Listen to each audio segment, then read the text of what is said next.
Book 1, Chapter 9, Part 2 of The Lancashire Witches. This recording is in the public domain. Reading by Andy Minter.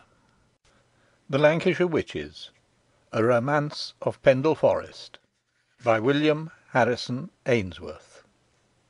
Book 1, Alison Device. Chapter 9. The Two Portraits in the Banqueting Hall. Part 2. Meanwhile, Mistress Nutter, having made her excuses to Lady Assheton for not attending the supper, walked down the hall with her daughter, until such time as the dancing and pastimes should commence. As will be readily supposed under the circumstances, this part of the entertainment was distasteful to both of them, but it could not be avoided without entering into explanations, which Mistress Nutter was unwilling to make, and she therefore counselled her daughter to act in all respects as if she were still Alison Device, and in no way connected with her. "I shall take an early opportunity of announcing my intention to adopt you," she said. "Then you can act differently. Meantime, keep near me as much as you can. Say little to Dorothy or Richard Assheton, and prepare to retire early, for this noisy and riotous assemblage is not much to my taste, and I care not how soon I quit it."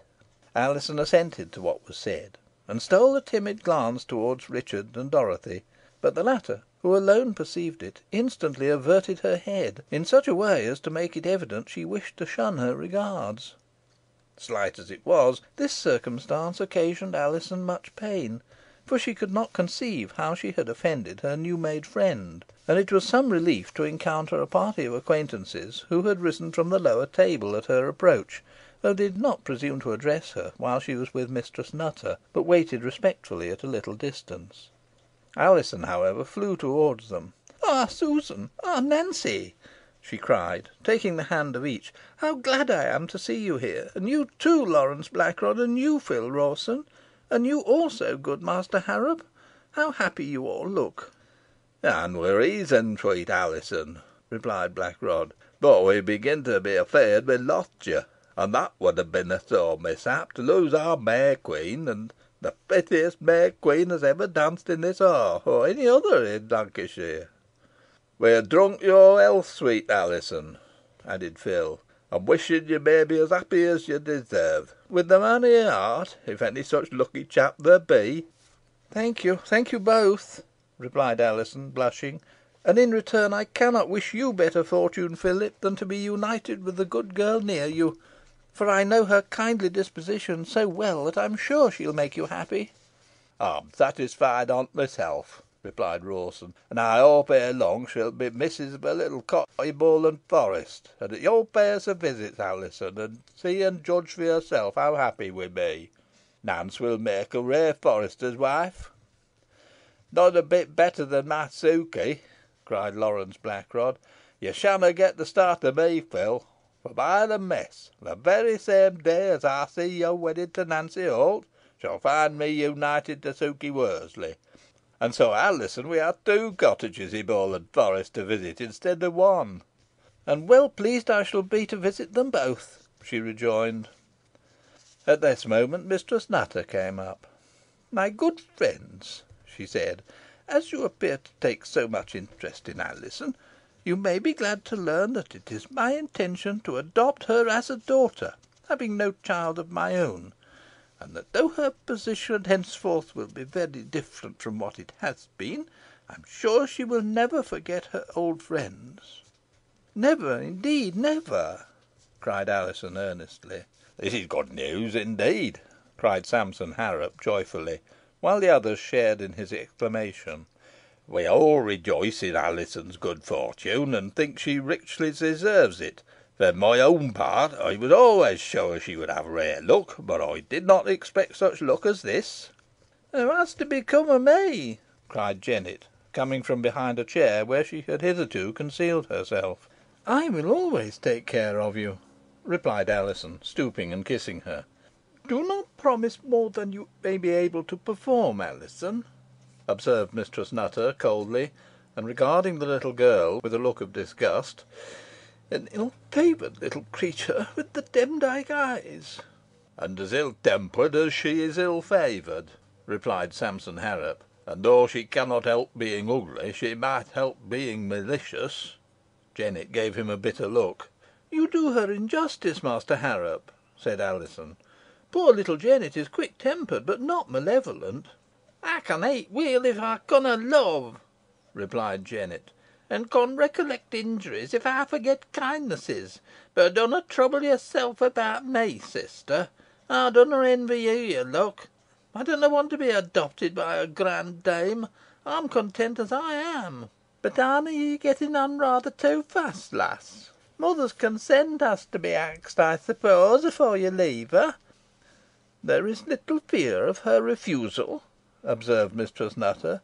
"Ey dunna know that," rejoined Jennet. "If she were to refuse, it wadna surprise me."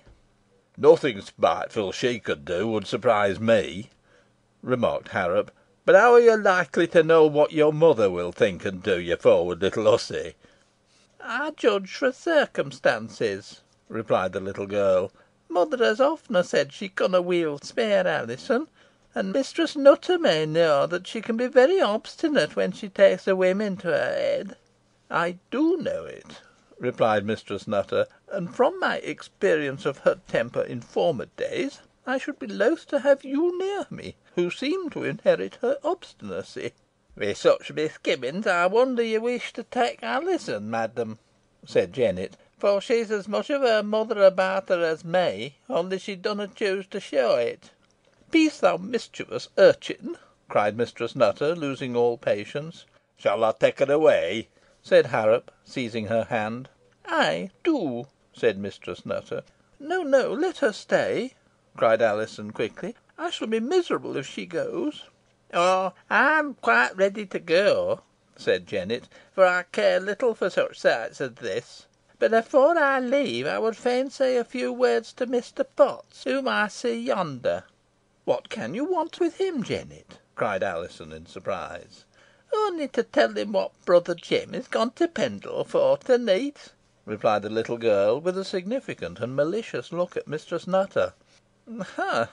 muttered the lady, "there is more malice in this little wasp than I thought, but I must rob it of its sting." And while thus communing with herself, she fixed a searching look on Jennet, and then, raising her hand quickly, waved it in her face. "Oh!" cried the little girl, falling suddenly backwards. "What's the matter?" demanded Alizon, flying to her. "I dunna reetly know," replied Jennet. "She's seized with a sudden faintness," said Harrop. "Better she should go home, then, at once. I'll find somebody to take her." "No, no, ey'n sit down here," said Jennet. "Ey shan be better soon." "Come along, Alizon," said Mistress Nutter, apparently unconcerned at the circumstance. Having confided the little girl, who was now recovered from the shock, to the care of Nancy Holt, Alizon followed her mother. At this moment, Sir Ralph, who had quitted the supper table, clapped his hands loudly, thus giving the signal to the minstrels, who, having repaired to the gallery, now struck up a merry tune, and instantly the whole hall was in motion. Snatching up his wand, Sampson Harrop hurried after Alizon, beseeching her to return with him, and join a procession about to be formed by the revellers; and, of course, as May Queen, and the most important personage in it, she could not refuse. Very short space sufficed the morris dancers to find their partners. Robin Hood and the foresters got into their places. The hobby horse curveted and capered. Friar Tuck resumed his drolleries, and even Jack Roby was so far recovered as to be able to get on his legs, though he could not walk very steadily. Marshalled by the gentleman usher, and headed by Robin Hood and the May Queen, the procession marched round the hall, the minstrels playing merrily the while, and then drew up before the upper table, where a brief oration was pronounced by Sir Ralph. A shout that made the rafters ring again followed the address, after which a coranto was called for by the host, who, taking Mistress Nicholas Assheton by the hand, led her into the body of the hall, whither he was speedily followed by the other guests, who had found partners in like manner. Before relating how the ball was opened, a word must be bestowed upon Mistress Nicholas Assheton, whom I have neglected nearly as much as she was neglected by her unworthy spouse, and I therefore hasten to repair the injustice by declaring that she was a very amiable and very charming woman, and danced delightfully. And recollect, ladies, these were dancing days. I mean days when knowledge of figures as well as skill was required. More than 20 forgotten dances being in vogue, the very names of which may surprise you as I recapitulate them. There was the passamezzo, a great favourite with Queen Elizabeth, who used to foot it merrily when, as you are told by Gray, the great Lord Keeper led the brawls, and seals and maces danced before him. The grave pavane, likewise a favourite with the Virgin Queen, and which I should like to see supersede the eternal polka at almanacs and elsewhere, and in which 5 was the number of the music's feet, which still the dance did with 5 paces meet. The coranto, with its current traverses, sliding passages, and solemn tune, wherein, according to Sir John Davis, that dancer greatest praise hath won, who with the best order can all order shun. The lavolta, also delineated by the same knowing hand, where arm in arm 2 dancers are entwined, and whirl themselves with strict embracements bound, and still their feet an anapest do sound. Is not this very much like a waltz? Yes, ladies, you have been dancing the lavolta of the 16th and 17th centuries without being aware of it. But there was another waltz, still older, called the salters, which I suspect answered to your favourite polka. Then there were brawls, galliards, paspes, sarabands, country dances of various figures, cushion dances, another dance I long to see revived, kissing dances and rounds, any of which are better than the objectionable polka. Thus you will see that there was infinite variety, at least at the period under consideration, and that you have rather retrograded than advanced in the saltatory art. But to return to the ball. Mistress Nicholas Assheton, as I have said, excelled in the graceful accomplishment of dancing, and that was probably the reason why she had been selected for the coranto by Sir Ralph, who knew the value of a good partner. By many persons she was accounted the handsomest woman in the room, and in dignity of carriage she was certainly unrivalled. This was precisely what Sir Ralph required, and, having executed a few current traverses and sliding passages with her, with a gravity and stateliness worthy of Sir Christopher Hatton himself when graced by the hand of his sovereign mistress, he conducted her, amid the hushed admiration of the beholders, to a seat. Still the dance continued with unabated spirit, all those engaged in it running up and down, or turning and winding with unlooked for change. Alizon's hand had been claimed by Richard Assheton, and next to the stately host and his dignified partner, they came in for the largest share of admiration and attention. And if the untutored girl fell short of the accomplished dame in precision and skill, she made up for the want of them in natural grace and freedom of movement, for the display of which the coranto, with its frequent and impromptu changes, afforded ample opportunity. Even Sir Ralph was struck with her extreme gracefulness, and pointed her out to Mistress Nicholas, who, unenvying and amiable, joined heartily in her praises. Overhearing what was said, Mistress Nutter thought it a fitting opportunity to announce her intention of adopting the young girl, and though Sir Ralph seemed a good deal surprised at the suddenness of the declaration, he raised no objection to the plan, but, on the contrary, applauded it. But another person, by no means disposed to regard it in an equally favourable light, became acquainted with the intelligence at the same time. This was Master Potts, who instantly set his wits at work to discover its import. Ever on the alert, his little eyes, sharp as needles, had detected Jennet among the rustic company, and he now made his way towards her, resolved, by dint of cross questioning and otherwise, to extract all the information he possibly could from her. The dance over, Richard and his partner wandered towards a more retired part of the hall. "Why does your sister shun me?" inquired Alizon, with a look of great distress. "What can I have done to offend her? Whenever I regard her she averts her head, and as I approached her just now she moved away, making it evident she designed to avoid me. If I could think myself in any way different from what I was this morning, when she treated me with such unbounded confidence and kindness, or accuse myself of any offence towards her, even in thought, I could understand it. But as it is, her present coldness appears inexplicable and unreasonable, and gives me great pain. I would not forfeit her regard for worlds, and therefore beseech you to tell me what I have done amiss, that I may endeavour to repair it." "You have done nothing nothing whatever, sweet girl," replied Richard. "It is only caprice on Dorothy's part, and, except that it distresses you, her conduct, which you justly call unreasonable, does not deserve a moment's serious consideration." "Oh no, you cannot deceive me thus," cried Alizon. "She is too kind, too well judging, to be capricious. Something must have occurred to make her change her opinion of me, though what it is I cannot conjecture. I have gained much to day, more than I had any right to expect; but if I have forfeited the good opinion of your sister, the loss of her friendship will counterbalance all the rest." "But you have not lost it, Alizon," replied Richard, earnestly. "Dorothy has got some strange notions into her head, which only require to be combated. She does not like Mistress Nutter, and is piqued and displeased by the extraordinary interest which that lady displays towards you, that is all." "But why should she not like Mistress Nutter?" inquired Alizon. "Nay, there is no accounting for fancies," returned Richard, with a faint smile. "I do not attempt to defend her, but simply offer the only excuse in my power for her conduct." "I am concerned to hear it," said Alizon, sadly, "because henceforth I shall be so intimately connected with Mistress Nutter, that this estrangement, which I hoped only arose from some trivial cause, and merely required a little explanation to be set aside, may become widened and lasting. Owing every thing to Mistress Nutter, I must espouse her cause, and if your sister like her not, she likes not me in consequence, and therefore we must continue divided. But surely her dislike is of very recent date, and cannot have any strong hold upon her, for when she and Mistress Nutter met this morning, a very different feeling seemed to animate her." "So indeed it did," replied Richard, visibly embarrassed and distressed; "and since you have made me acquainted with the new tie and interest you have formed, I can only regret alluding to the circumstance."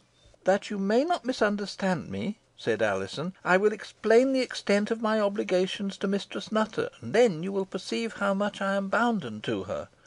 Childless herself, greatly interested in me, and feeling for my unfortunate situation, with infinite goodness of heart she has declared her intention of removing me from all chance of baneful influence, from the family with whom I have hitherto been connected, by adopting me as her daughter.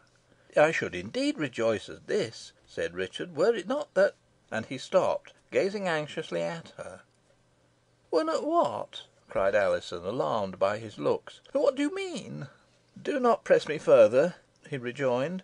"I cannot answer you. Indeed, I have said too much already." "You have said too much or too little," cried Alizon. "Speak, I implore you. What mean these dark hints which you throw out, and which, like shadows, elude all attempts to grasp them? Do not keep me in this state of suspense and agitation. Your looks speak more than your words. Oh, give your thoughts utterance." "I cannot," replied Richard. "I do not believe what I have heard, and therefore will not repeat it. It would only increase the mischief. But oh, tell me this. Was it indeed to remove you from the baneful influence of Elizabeth Device that Mistress Nutter adopted you?" "Other motives may have swayed her, and I have said they did so," replied Alizon; "but that wish, no doubt, had great weight with her. Nay, notwithstanding her abhorrence of the family, she has kindly consented to use her best endeavours to preserve little Jennet from further ill, as well as to reclaim poor misguided Elizabeth herself." "Oh! what a weight you have taken from my heart!" cried Richard, joyfully. "I will tell Dorothy what you say, and it will at once remove all her doubt and suspicion. She will now be the same to you as ever, and to Mistress Nutter." "I will not ask you what those doubts and suspicions were, since you so confidently promise me this, which is all I desire," replied Alizon, smiling; "but any unfavourable opinions entertained of Mistress Nutter are wholly undeserved. Poor lady, she has endured many severe trials and sufferings, and whenever you learn the whole of her history, she will, I am sure, have your sincere sympathy." "You have certainly produced a complete revolution in my feelings towards her," said Richard, "and I shall not be easy till I have made a like convert of Dorothy." At this moment a loud clapping of hands was heard. and Nicholas was seen marching towards the centre of the hall, preceded by the minstrels, who had descended for the purpose from the gallery, and bearing in his arms a large red velvet cushion. As soon as the dancers had formed a wide circle round him, a very lively tune, called Joan Sanderson, from which the dance about to be executed sometimes received its name, was struck up, and the squire, after a few preliminary flourishes, set down the cushion, and gave chase to Dame Tetlow, who, threading her way rapidly through the ring, contrived to elude him. This chase, accompanied by music, excited shouts of laughter on all hands, and no one knew which most to admire, the eagerness of the squire, or the dexterity of the lissom dame in avoiding him. Exhausted at length, and baffled in his quest, Nicholas came to a halt before Tom the piper, and taking up the cushion, thus preferred his complaint: "This dance it can no further go, no further go." Whereupon the piper chanted in reply: "I pray you, good sir, why say you so? Why say you so?" Amidst general laughter, the squire tenderly and touchingly responded: "Because Dame Tetlow will not come to, will not come to."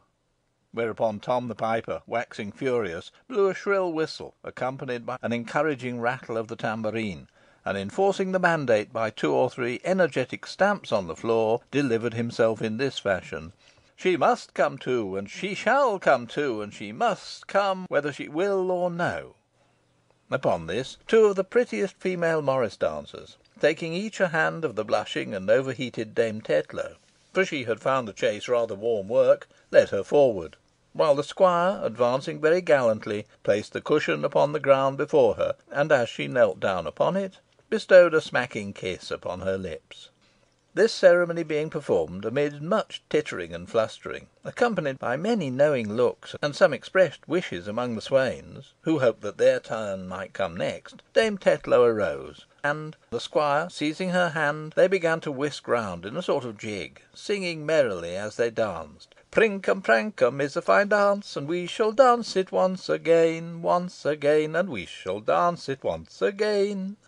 And they made good the words too, for, on coming to a stop, Dame Tetlow snatched up the cushion, and ran in search of the squire, who, retreating among the surrounding damsels, made sad havoc among them, scarcely leaving a pretty pair of lips unvisited.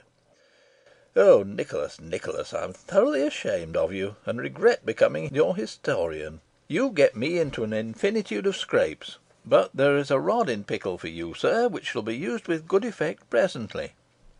Tired of such unprofitable quest, Dame Tetlow came to a sudden halt, addressed the piper as Nicholas had addressed him, and, receiving a like answer, summoned the delinquent to come forward; but, as he knelt down on the cushion, instead of receiving the anticipated salute, he got a sound box on the ears, the dame actuated probably by some feeling of jealousy, taking advantage of the favourable opportunity afforded her of avenging herself. No one could refrain from laughing at this unexpected turn in affairs, and Nicholas, to do him justice, took it in excellent part, and laughed louder than the rest. Springing to his feet, he snatched the kiss denied him by the spirited dame, and led her to obtain some refreshment at the lower table, of which they both stood in need, while the cushion being appropriated by other couples, other boxes on the ear and kisses were interchanged, leading to an infinitude of merriment. Long before this, Master Potts had found his way to Jennet, and as he drew near, affecting to notice her for the first time, he made some remarks upon her not looking very well. "'Deed an ey'm na very well," replied the little girl, "boh ey knoa how to thank for my ailment." "Your sister, most probably," suggested the attorney. "It must be very vexatious to see her so much noticed, and be yourself so much neglected. Very vexatious indeed. I quite feel for you."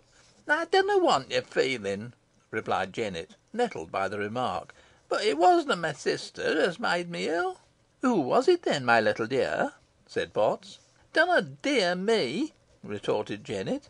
"Yo're too civil by half, as the lamb said to the wolf. But sin ye mun know, it was Mistress Nutter." "Aha! Very good I mean very bad," cried Potts. "What did Mistress Nutter do to you, my little dear? Don't be afraid of telling me. If I can do any thing for you, I shall be very happy. Speak out, and don't be afraid." "Nay, for sure, ey'm not afraid," returned Jennet. "But what makes you so inquisitive? You want to get summat out of me, I can see that plain enough; and as you stand there glinting at me wi' your sly little eye, you look like an old fox ready to snap up a chicken at the first opportunity." "Your comparison is not very flattering, Jennet," replied Potts; "but I pass it by for the sake of its cleverness. You are a sharp child, Jennet, a very sharp child. I remarked that from the first moment I saw you. But in regard to Mistress Nutter, she seems a very nice lady, and must be a very kind lady, since she has made up her mind to adopt your sister. Not that I am surprised at her determination, for really Alizon is so superior, so unlike " "Me, you would say," interrupted Jennet. "Dunna be afeared to speak out, sir." "No, no," replied Potts; "on the contrary, there is a very great likeness between you. I saw you were sisters at once. I don't know which is the cleverest or prettiest, but perhaps you are the sharpest. Yes, you are the sharpest, undoubtedly, Jennet. If I wish to adopt any one, which unfortunately I am not in a condition to do, having only a bachelor's chambers in Chancery Lane, it should be you. But I can put you in a way of making your fortune, Jennet, and that's the next best thing to adopting you. Indeed, it's much better in my case." "Make me fortune!" cried the little girl, pricking up her ears. "I should like to know how you would contrive that." "I'll show you how directly, Jennet," returned Potts. "Pay particular attention to what I say, and think it over carefully when you are by yourself. You are quite aware that there is a great talk about witches in these parts, and, if I may speak it without offence to you, your own family came under the charge. There is your grandmother, Demdike, for instance, a notorious witch; your mother, Dame Device, suspected; your brother James, suspected." "Weel, sir," cried Jennet, eyeing him sharply, "what does all this suspicion tend to?" "You shall hear, my little dear," returned Potts. "It would not surprise me if every one of your family, including yourself, should be arrested, shut up in Lancaster Castle, and burnt for witches." "Alack a day! and this you call making me fortune!" cried Jennet, derisively. "Much obliged to you, but I'd liefer be without the luck." "Listen to me," pursued Potts, chuckling, "and I will point out to you a way of escaping the general fate of your family. Not merely of escaping it, but of acquiring a large reward, and that is by giving evidence against them by telling all you know. You understand, eh?" "Yeigh, I think I do understand," replied Jennet, sullenly. "And so this is your grand scheme, eh, sir?" "This is my scheme, Jennet," said Potts, "and a notable scheme it is, my little lass. Think it over. You are an admissible, and indeed a desirable witness, for our sagacious sovereign has expressly observed that bairns I believe you call children bairns in Lancashire, Jennet. Your uncouth dialect very much resembles the Scottish language, in which our learned monarch writes as well as he speaks. Bairns, says he, or wives, or never so defamed persons, may of our law serve for sufficient witnesses and proofs. For who but witches can be proofs, and so witnesses on the doings of witches?" "But I'm no witch, ey tell ye, man," cried Jennet, angrily. "But you're a witch's bairn, my little lassie," replied Potts, "and that's just as bad, and you'll grow up to be a witch in due time that is, if your career be not cut short. I'm sure you must have witnessed some strange things when you visited your grandmother at Malkin Tower. That, if I mistake not, is the name of her abode, and a fearful and witch like name it is. You must have heard frequent mutterings and curses, spells, charms, and diabolical incantations; beheld strange and monstrous visions; listened to threats uttered against people, who have afterwards perished unaccountably." "I've heard and seen nowt o' th' sort," replied Jennet; "boh ey'n seen my mother threaten you." "Ah, indeed!" cried Potts, forcing a laugh, but looking rather blank afterwards. "And how did she threaten me, Jennet, eh? But no matter. Let that pass for the moment. As I was saying, you must have seen mysterious proceedings, both at Malkin Tower and your own house. A black gentleman with a club foot must visit you occasionally, and your mother must now and again, say once a week, take a fancy to riding on a broomstick. Are you quite sure you have never ridden on one yourself, Jennet, and got whisked up the chimney without being aware of it? It's the common witch conveyance, and said to be very expeditious and agreeable, but I can't vouch for it myself. Possibly, though you're rather young, but possibly, I say, you may have attended a witch's sabbath, and seen a huge he-goat with 4 horns on his head, and a large tail, seated in the midst of a large circle of devoted admirers. If you have seen this, and can recollect the names and faces of the assembly, it would be highly important." "When I see it, I shan't forget it," replied Jennet; "but I'm not quite so familiar with old Scrat as you seem to suppose." "Has it ever occurred to you that Alizon might be addicted to these practices," pursued Potts, "and that she obtained her extraordinary and otherwise unaccountable beauty by some magical process, some charm, some diabolical unguent, prepared, as the Lord Keeper of the Privy Seals, the singularly learned Lord Bacon, declares, from fat of unbaptised babes, compounded with henbane, hemlock, mandrake, moonshade, and other terrible ingredients? She could not be so beautiful without some such aid." "That shows how little you know about it," replied Jennet. "Alizon is as good as she's pretty, and dunna you think to wheedle me into saying aught again her, for you winna do it. I'd die rather than harm a hair of her head." "Very praiseworthy indeed, my little dear," replied Potts, ironically. "I honour you for your sisterly affection, but, notwithstanding all this, I cannot help thinking she has bewitched Mistress Nutter." "Like as Mistress Nutter has bewitched her," replied Jennet. "Ah, then you think Mistress Nutter is a witch, eh?" cried Potts, eagerly. "I no tell you what I think, mun," rejoined Jennet, doggedly. "But hear me," cried Potts. "I have my own suspicions also nay, more than suspicions." "If you're so sure, you dunna want me," said Jennet. "But I want a witness," pursued Potts, "and if you'll serve as one." "What'll you gi' me?" said Jennet. "Whatever you like," rejoined Potts. "Only name the sum. So you can prove the practice of witchcraft against Mistress Nutter, eh?" Jennet nodded. "Is it like to know why brother Jem is gone to Pendle to neet?" she said. "Very much indeed," replied Potts, drawing still nearer to her. "Very much indeed." The little girl was about to speak, but on a sudden a sharp convulsion agitated her frame. Her utterance totally failed her, and she fell back in the seat insensible. Very much startled, Potts flew in search of some restorative, and on doing so, he observed Mistress Nutter moving away from this part of the hall. "She has done it," he cried; "a piece of witchcraft before my very eyes.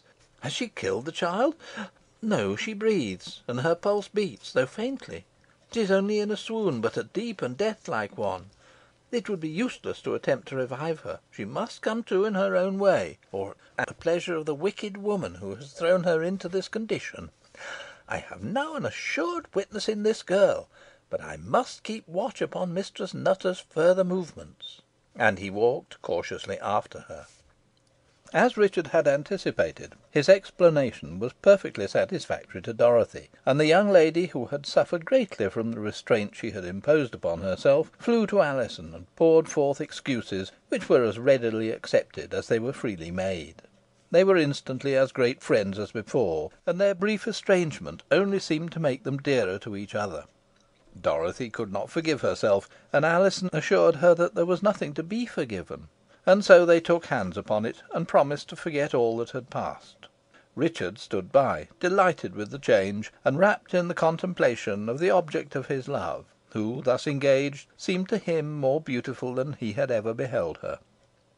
Towards the close of the evening, while all three were still together, Nicholas came up and took Richard aside. The squire looked flushed, and there was an undefined expression of alarm in his countenance. "What is the matter?" inquired Richard, dreading to hear of some new calamity. "Have you not noticed it, Dick?" said Nicholas, in a hollow tone. "The portrait's gone." "What portrait?" exclaimed Richard, forgetting the previous circumstances. "The portrait of Isole de Heton," returned Nicholas, becoming more sepulchral in his accents as he proceeded. "It has vanished from the wall. See and believe." "Who has taken it down?" cried Richard, remarking that the picture had certainly disappeared. "No mortal hand," replied Nicholas. "It has come down of itself. I knew what would happen, Dick. I told you. The fair votaress gave me the elan d'oe the wink. You would not believe me then, and now you see your mistake." "I see nothing but the bare wall," said Richard. "But you will see something anon, Dick," rejoined Nicholas, with a hollow laugh, and in a dismally deep tone. "You will see Isole herself.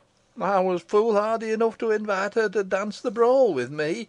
She smiled her assent, and winked at me thus, very significantly, I protest to you, and she will be as good as her word." "Absurd!" exclaimed Richard. "Absurd, sayest thou? Thou art an infidel, and believest nothing, Dick," cried Nicholas. "Dost thou not see that the picture is gone? She will be here presently. Ah! the brawl's called for, the very dance I invited her to. She must be in the room now. I will go in search of her. Look out, Dick.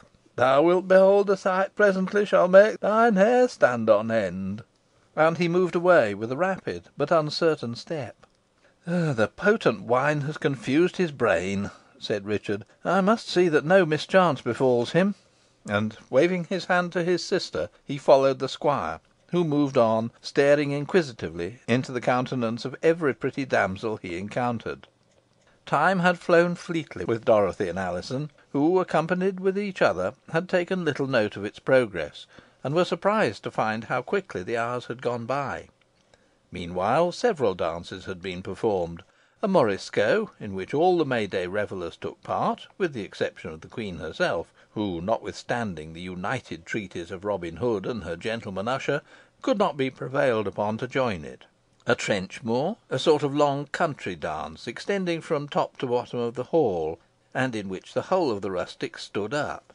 A Galliard, confined to the more important guests, and in which both Alizon and Dorothy were included, the former dancing, of course, with Richard, and the latter with one of her cousins, young Joseph Robinson, and a jig, quite promiscuous and unexclusive, and not the less merry on that account. In this way, what with the dances, which were of some duration, the Trenchmore alone occupying more than an hour, and the necessary breathing time between them, it was on the stroke of 10, without anybody being aware of it. Now this, though a very early hour for a modern party, being about the time when the first guest would arrive, was a very late one even in fashionable assemblages at the period in question, and the guests began to think of retiring, when the brawl, intended to wind up the entertainment, was called. The highest animation still prevailed throughout the company, for the generous host had taken care that the intervals between the dances should be well filled up with refreshments, and large bowls of spiced wines, with burnt oranges and crabs floating in them, were placed on the side table, and liberally dispensed to all applicants. Thus all seemed destined to be brought to a happy conclusion. Throughout the evening Alizon had been closely watched by Mistress Nutter, who remarked, with feelings akin to jealousy and distrust, the marked predilection exhibited by her for Richard and Dorothy Assheton, as well as her inattention to her own expressed injunctions in remaining constantly near them. Though secretly displeased by this, she put a calm face upon it, and neither remonstrated by word or look. Thus Alizon, feeling encouraged in the course she had adopted, and prompted by her inclinations, soon forgot the interdiction she had received. Mistress Nutter even went so far in her duplicity as to promise Dorothy that Alizon should pay her an early visit at Middleton, though inwardly resolving no such visit should ever take place. However, she now received the proposal very graciously, and made Alizon quite happy in acceding to it. "I would fain have her go back with me to Middleton when I return," said Dorothy, "but I fear you would not like to part with your newly adopted daughter so soon, neither would it be quite fair to rob you of her. But I shall soon hold you to your promise of an early visit." Mistress Nutter replied by a bland smile, and then observed to Alizon that it was time for them to retire, and that she had stayed, on her account, far later than she intended, a mark of consideration duly appreciated by Alizon. Farewells for the night were then exchanged between the two girls, and Alizon looked round to bid adieu to Richard, But unfortunately, at this very juncture, he was engaged in pursuit of Nicholas. Before quitting the hall, she made inquiries after Jennet, and receiving for answer that she was still in the hall, but had fallen asleep in a chair at one corner of the side table, and could not be wakened, she instantly flew thither, and tried to rouse her, but in vain, when Mistress Nutter, coming up the next moment, merely touched her brow, and the little girl opened her eyes, and gazed about her with a bewildered look. "She is unused to these late hours, poor child," said Alizon. "Some one must be found to take her home." "You need not go far in search of a convoy," said Potts, who had been hovering about, and now stepped up. "I am going to the Dragon myself, and shall be happy to take charge of her." "You are over officious, sir," rejoined Mistress Nutter, coldly. "When we need your assistance, we will ask it. My own servant, Simon Blackadder, will see her safely home."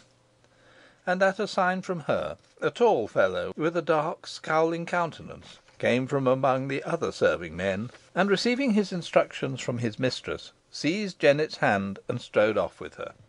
During all this time, Mistress Nutter kept her eyes steadily fixed on the little girl, who spoke not a word, nor replied even by a gesture to Alizon's affectionate good night, retaining her dazed look to the moment of quitting the hall. "I never saw her thus before," said Alizon. "What can be the matter with her?"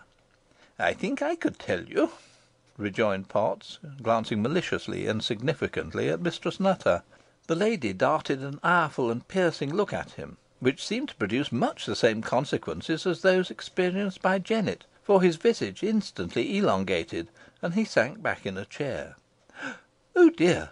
he cried, putting his hand to his head, "I am struck all of a heap. I feel a sudden qualm, a giddiness, a sort of don't know howishness. Oh, there! Some aqua vitae, or imperial water, or cinnamon water, or whatever reviving cordial may be at hand. I feel very ill, oh, very ill indeed. Oh, dear!" While his requirements were attended to, Mistress Nutter moved away with her daughter, but they had not proceeded far when they encountered Richard, who, having fortunately descried them, came up to say good night. The brawl meanwhile had commenced, and the dancers were whirling round giddily in every direction, somewhat like the couples in a grand polka, danced after a very boisterous, romping, and extravagant fashion. "Who is Nicholas dancing with?" asked Mistress Nutter, suddenly. "Is he dancing with any one?" rejoined Richard, looking amidst the crowd. "Do you not see her?"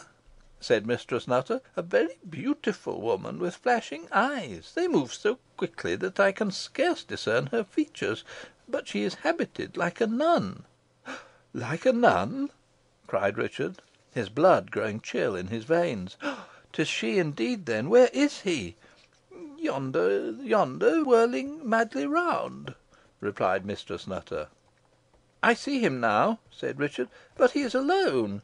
He has lost his wits to dance in that strange manner by himself. How wild, too, is his gaze!" "I tell you he is dancing with a very beautiful woman in the habit of a nun," said Mistress Nutter. "Strange I should never have remarked her before. No one in the room is to be compared with her in loveliness, not even Alizon. Her eyes seem to flash fire, and she bounds like the wild roe." "Does she resemble the portrait of Isole de Heton?" asked Richard, shuddering. "She does, she does," replied Mistress Nutter. "See, she whirls past us now." "I can see no one but Nicholas," cried Richard. "Nor I," added Alizon, who shared in the young man's alarm. "Are you sure you behold that figure?" said Richard, drawing Mistress Nutter aside, and breathing the words in her ear. "If so, it is a phantom, or he is in the power of the Fiend. He was rash enough to invite that wicked votaress Isole de Heton, condemned, it is said, to penal fires for her earthly enormities, to dance with him, and she has come." "Ha!" exclaimed Mistress Nutter. "She will whirl him round till he expires," cried Richard. "I must free him at all hazards." "Stay," said Mistress Nutter. "It is I who have been deceived. Now I look again, I see that Nicholas is alone." "But the nun's dress, the wondrous beauty, the flashing eyes?" cried Richard. "You described Isole exactly." "It was mere fancy," said Mistress Nutter. "I had just been looking at her portrait, and it dwelt in my mind, and created the image." "The portrait is gone," cried Richard, pointing to the empty wall. Mistress Nutter looked confounded, and without a word more she took Alizon, who was full of alarm and astonishment, by the arm, and hurried her out of the hall. As they disappeared, the young man flew towards Nicholas, whose extraordinary proceedings had excited general amazement. The other dancers had moved out of the way, so that free space was left for his mad gyrations.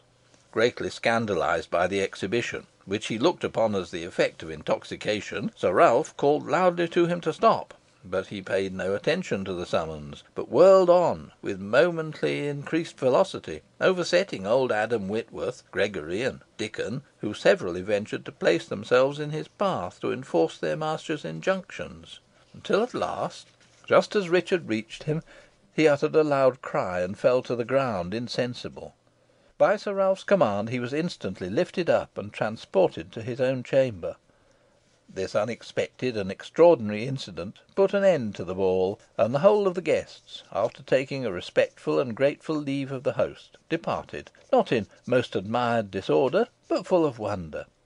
By most persons, the squire's fantastical vagaries, as they were termed, were traced to the vast quantity of wine he had drunk, but a few others shook their heads, and said he was evidently bewitched, and that Mother Chattox and Nance Redferne were at the bottom of it. As to the portrait of Isole de Heton, it was found under the table, and it was said that Nicholas himself had pulled it down, but this he obstinately denied when afterwards taken to task for his indecorous behaviour, and to his dying day he asserted, and believed, that he had danced the brawl with Isole de Heton, "and never," he would say, "had mortal man such a partner." From that night the two portraits in the banqueting hall were regarded with great awe by the inmates of the Abbey. CHAPTER X.